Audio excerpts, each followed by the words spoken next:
I'm sorry. If you're going to ask how a 20-year-old had a drone that could bypass these fly restrictions, or how he had explosive the remote triggers, there's too many assumptions to be made there. The simple solution is they were given to him.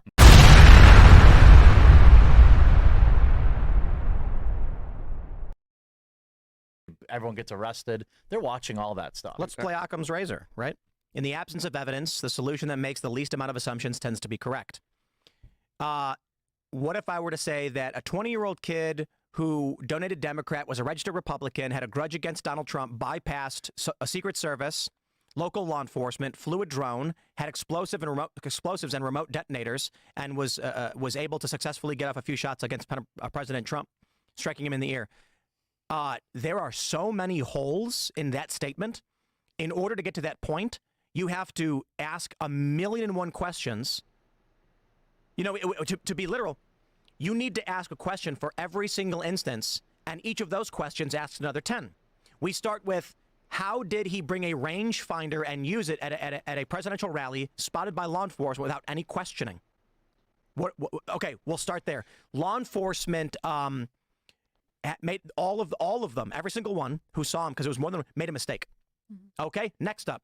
An hour later, he was spotted again utilizing this rangefinder. He flew a drone. All of the Secret Service and local law enforcement forgot their policy on drone usage at presidential events at that moment. Instantly, they had amnesia. I'm sorry, there's too many questions that can't be answered.